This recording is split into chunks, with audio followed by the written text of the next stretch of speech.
Jadi di kesempatan kali ini kami dari kelompok 6 akan membuat sebuah podcast yang bertemakan kepemimpinan. So, teman-teman, kita di sini perkenalan dulu ya. Di sini ada aku, Florentina Ayu Tresadi Vanessa dengan NIM 13. Dan saya Dita Amalia dengan NIM 02. Saya Juwita Puspasari dengan NIM 07. Oke, sebelum kita masuk ke materi yang akan kita bahas pada kesempatan kali ini, aku mau nanya nih sama teman-teman, pernah nggak sih teman-teman ini di posisi sebagai pemimpin? Kalau untuk di posisi pemimpin sih ya belum pernah, cuma pernah bertanggung jawab gitu loh, kayak dari disuruh nggak ada penggantinya lah bahasanya, pengganti dari ketua lah misalnya, ketua berarti kan bawahannya ya. Nah berarti kan di situ kita disuruh bertanggung jawab atas ya tugas kita itu gimana, ya itu saya pernah sih. Kalau dari kamu? Kalau aku sih nggak secara resmi memimpin, cuman di kala misalnya teman-teman lagi nggak bisa, aku gantian untuk memimpin teman-teman. Misalnya di kelompok, tugas kelompok itu aku menjadi ketua kelompok, asisten lah ya. Cuman karena yang temennya tuh lagi nggak bisa, gantikan. Jadi gitu. Kalau dari aku pernah beberapa kali jadi ketua kelas waktu SD, SMP sampai dengan SMA. Dan sampai saat ini kan? Iya sebenarnya juga bener banget, sampai dengan saat ini aku masih jadi ketua kelas buat kelas A yang biasanya dipanggil komping ya kan. Nah waktu SD, SMP, SMA itu ada beberapa sih yang kayak menurut aku teman-teman itu kayak kurang gitu loh. Maksudnya kayak susah gitu diajak kerja sama. Kadang kalau misalkan kita membuat, kan biasanya ada bersih-bersih kelas tuh. Ada tuh beberapa teman-teman yang diajak, ayo dong kita bersih kelas, tapi pada kadang kagak ada yang mau. Nah, harus secara paksa gitu ya. Harus dipaksa. Nah ini jadi sebenarnya jadi tantangan terbesar pemimpin itu, gimana kita bisa mengendalikan teman-teman kita yang menjadi anggota atau bawahan kita. Gitu. Nah, terus sekarang kita bakalan masuk nih ke kasusnya. Nah, kasus yang bakalan kita bahas kali ini tuh tentang kasusnya Ibu Puan Maharani yang mematikan mikrofon pada saat penjelasan rapat DPR ya. Gimana tuh? Waduh. Bener-bener kayak dia itu kayak kurang menghargai banget sama atasan yang lagi bicara sih. Iya sih. Akan-akan apa sih masalahnya itu sampai mematikan? Apa dia karena tidak suka? Apa karena hal lain kan kita tidak tahu. Nah begitu banyak masalah sih yang jadi pro kontra ya dengan kasus yang bakalan kita bahas. Ketua DPR Puan Maharani ramai diperbincangkan hingga menjadi trending di mesin pencarian Google karena dituding mematikan mikrofon peserta rapat DPR. Kalau benar itu terjadi, berarti sudah 3 kali Puan mengabaikan interupsi anggota DPR. Eits, jangan dulu ambil kesimpulan ya soal apa yang terjadi. Mending kita diskusi. Saya Rizka Andalina.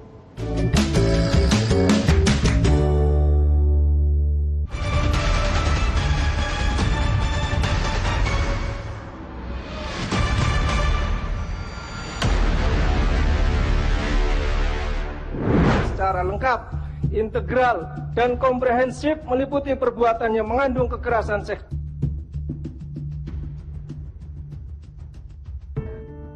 Yang terhormat para anggota Dewan, hadirin yang kami muliakan, dengan demikian selesailah acara rapat paripurna Dewan hari ini. Itu tadi adalah peristiwa yang terbaru. Suara mikrofon anggota Komisi 6 dari fraksi PKS, Amin Aka, tiba-tiba mati. Padahal dia masih berbicara. Peristiwa serupa pernah terjadi pada 5 Oktober 2020. Mikrofon mati saat anggota DPR sedang berbicara. Waktu itu Puan Maharani mematikan mic anggota Komisi 5 dari fraksi Partai Demokrat. Puan beralasan melakukannya karena rekan di meja pimpinan DPR juga sedang ingin bicara.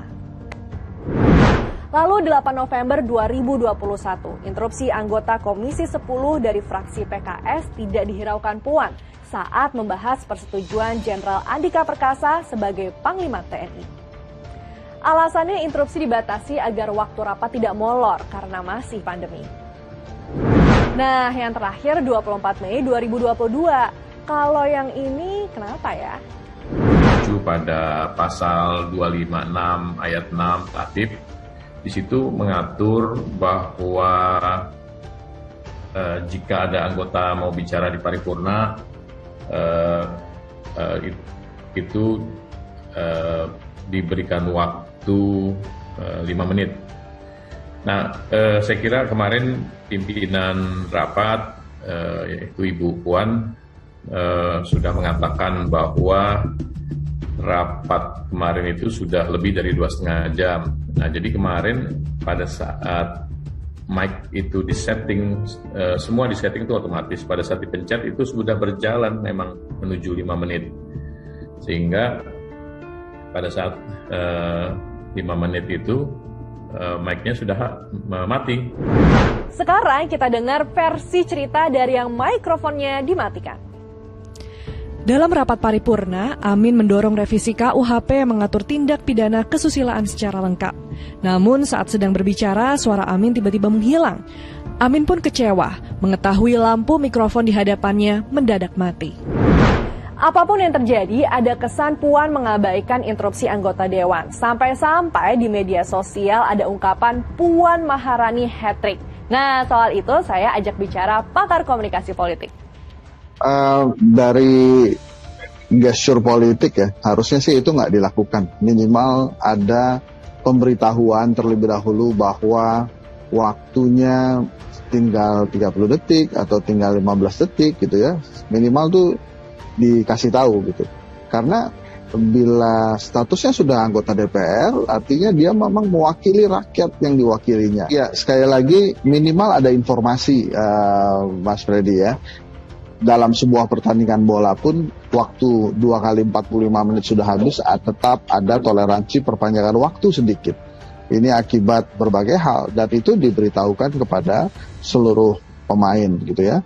Nah, dalam persidangan DPR harusnya bisa lebih demokratis dan lebih tertib dibandingkan sebuah pertandingan sepak bola gitu. Minimal diberitahu waktu tinggal 5 detik lagi gitu ya. Forum Masyarakat Peduli Parlemen Indonesia atau Formapi juga punya opini. Saya kira ini sih alasan-alasan yang bisa saja dibuat-buat karena di tata tertib DPR tidak ada aturan terkait mikrofon, durasi mikrofon menyala gitu ya, berapa menit. Yang diatur di pasal 256 itu soal lamanya waktu seorang anggota menyampaikan pandangan di rapat paripurna itu maksimal 5 menit. Untuk anggota yang merupakan wakil dari fraksi itu maksimal 7 menit. Tidak diatur di sana soal mikrofon on off-nya gitu ya. Jadi saya kira tetap saja kemudian tindakan mematikan mikrofon ini sulit untuk diterima gitu ya. Apapun situasinya, cukup suara mic saja yang dimatikan. Suara rakyat jangan. Karena bagaimanapun juga DPR menjadi tempat mengadu bagi rakyat yang membutuhkan. Kita satu-satu dulu nih dari pemikiran kita sebagai mahasiswa nih. Karena kita udah ngebahas kan tentang kepemimpinan. Jadi menurut teman-teman gimana nih perilaku yang diambil oleh Ibu Puan Maharani pada saat rapat sidang ini? Ya kalau menurut saya sih dia kayak seakan-akan tuh melihatkan ketidaksukaannya, kayak terus juga kurang menghargai, terus juga kayak kayak dia itu juga misalkan di posisi seperti itu kayak bagaimana, kayak dia belum terlalu pikirannya kayak jauh dan kayak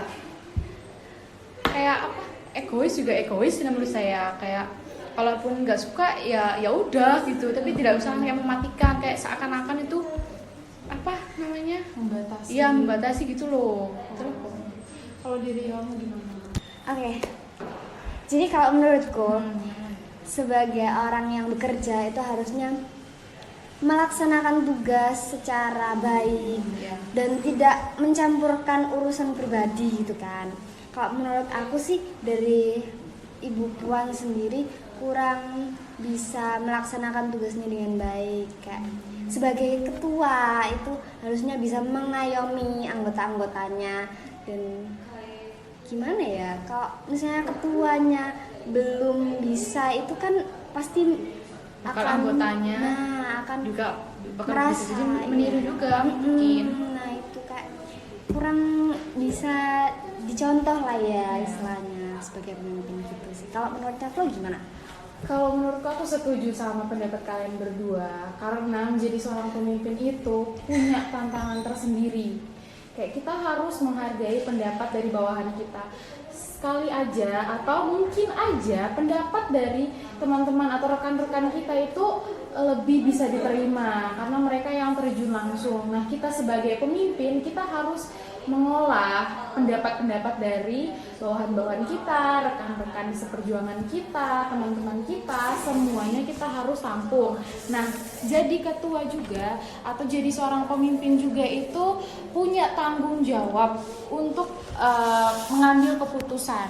Nah, kalau misalkan keputusan yang kita ambil itu masih ragu-ragu, nah kita butuh tuh pendapat dari rekan-rekan kita. Jadi tindakan yang diambil sama Ibu Puan ini menurut aku agak sedikit meragukan ya, soalnya karena dia itu merasa meragukan gitu kemampuan dari orang, atau mungkin dia tidak suka dengan gaya bicaranya, atau mungkin dia juga nggak terlalu suka sama pendapatnya. Tapi alangkah baiknya didengarkan lebih dulu maksudnya seperti apa sampai dengan selesai. Jadi jangan dimatiin mikrofonnya, biar semuanya tuh pada tahu gitu maksud dari si pembicaranya tuh apa, kayak gitu. Masukan-masukannya mungkin aja masukan-masukan itu justru yang lebih bisa diterima, bisa jadi lebih membangun gitu ya. Lebih membangun kayak gitu. Oke, kayaknya kita udah sampai di penghujung. Kesimpulan nggak? Oke, kita udah sampai di penghujung ya. Jadi untuk kesimpulannya pada pertemuan kita di podcast kali ini, menjadi seorang pemimpin itu adalah suatu tanggung jawab juga yang sangat besar juga sih menurutku. Kalau dia nggak bisa bertanggung jawab atas apa yang dia jabati, nggak bakal bisa maju, dan maksudnya kayak nggak ada kemajuan lah maksudnya. Iya, nggak ada titik terang. Terus kalau dari kamu? Kalau menurutku ada pemimpin, ada anggota. Kalau misalnya pemimpinnya nggak ada, anggotanya juga nggak bisa jalan. Begitu sebaliknya, kalau misalnya ada ketua, anggotanya nggak jalan juga nggak bisa, ya kan. Jadi harus saling berkontribusi dari berimbang ya, balance.